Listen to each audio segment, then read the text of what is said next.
In this lecture, I will continue the discussion of processes by introducing the fork, exec, and wait system calls. I will provide examples of using these system calls in both C and Python. Processes are created on Unix-like systems, such as Linux, by using the fork system call. This call is available as a C function by including the unistd.h header file. In Python, access to fork is provided by importing the OS module. In this C example, I fork a child process that simply prints a message. My code begins by importing the stdio.h and unistd.h header files for the printf and fork functions respectively.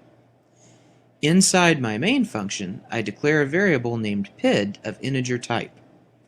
I then print a message stating that I have not yet forked the parent process. I call the fork function without arguments, and I assign its return value to the PID variable. Upon completion of the fork function, I will have two copies of my program running at the same time.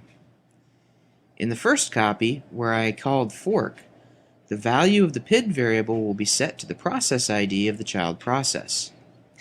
In my child process, the value of the PID variable will be set to 0. My child process prints a message stating that it is the child. My parent process prints a message stating that it is the parent. Both messages will be printed since the value of the PID variable will be 0 only in the child process. However, the order in which the two messages are printed is not guaranteed and may vary between program runs. The equivalent Python code is a bit shorter but looks rather similar, owing to the fact that Python is exposing the underlying C library to us. To use the fork function, I need to import the OS module. I then set the PID variable by calling os.fork in a manner similar to the corresponding C code. Upon receiving this call, the entire Python interpreter process will be cloned. The PID variable inside my script in the parent interpreter process will contain the process ID of the child Python interpreter process. In the child interpreter, the PID variable in my Python script will have the value 0. Since the value of PID is 0 in the child process, the child message will be printed. In the parent process, where the value of PID is not 0, the parent message will be printed. Both messages will appear in the output of the script, but the order of the messages is not guaranteed and may change. While we sometimes fork processes in order to create parallel programs, a more common use of forking is to start another program. We can replace a currently running process with another program by using the exec system call, which is made available through a variety of functions in C and Python. One important thing to remember about the exec system call is that it completely replaces the currently running program with the new program. A common error is to try to put program code after a call to exec in an attempt to perform some other operation after the external program is finished. However, any such code placed after the call to exec will never execute, since that code gets replaced with the rest of the original program. Now, in practice, the exec system call is implemented as a collection of functions, not as a single function. These functions differ in whether or not they take arguments as a fixed set of parameters or as an array. They also vary by allowing the operating system to search the system path to find the new program, versus requiring the absolute path to the new program to be provided. Furthermore, some of the exec functions allow environment variables to be set for the new program. Regardless of the version of exec that is chosen, a standard convention on Unix-like systems is that the first argument to a newly loaded program is the name of the program itself, exactly as the user entered it. This convention allows a single program to be known in the system by a variety of names, possibly allowing it to implement different behaviors depending upon the name by which it was invoked. As I mentioned, there are quite a few variations in exec functions.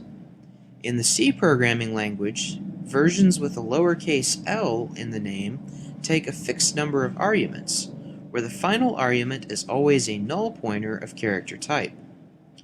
Alternatively, versions with a lowercase v in the name take a vector or array of arguments.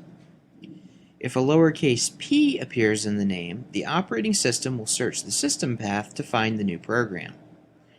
Versions with a lowercase e allow environment variables to be modified. The corresponding Python versions of exec, available in the OS module, follow the same conventions with respect to the lettering.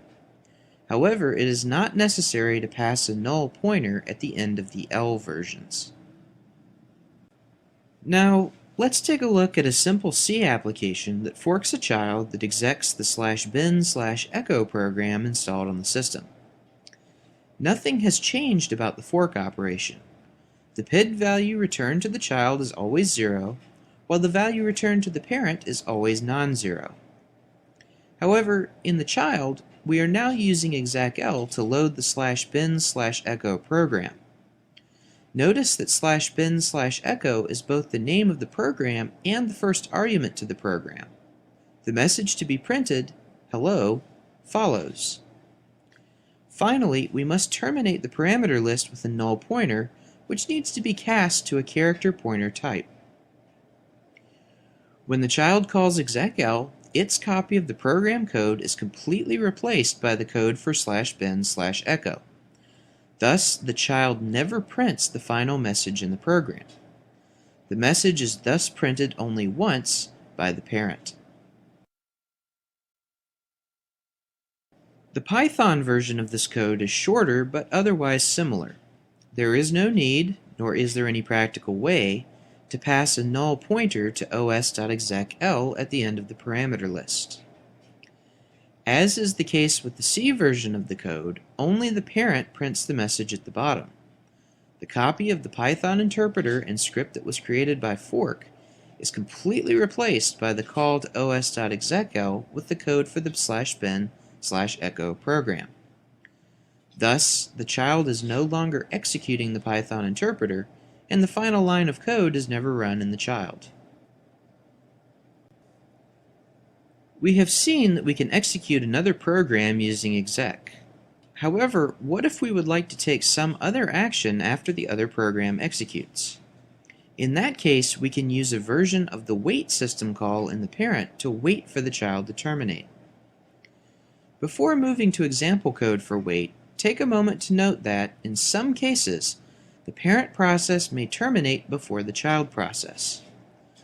On a Linux system, termination of the parent before the child creates an orphan child process.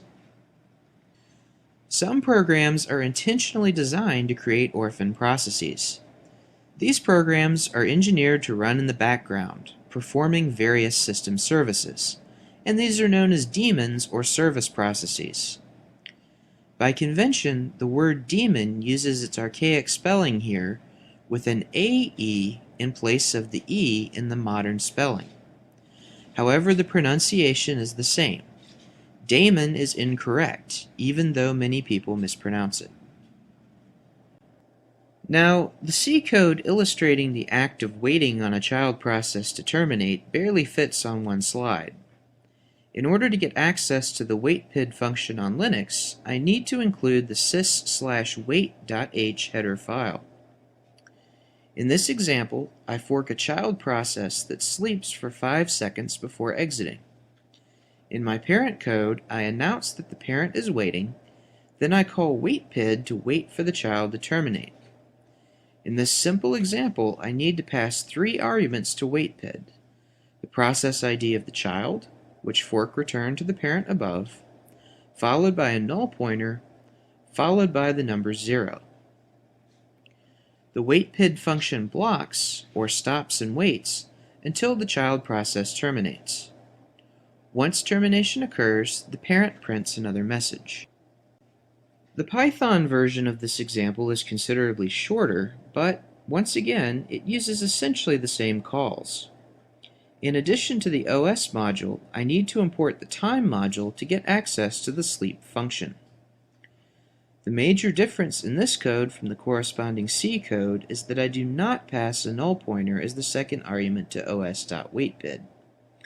Instead, I skip that argument and simply pass a 0 instead.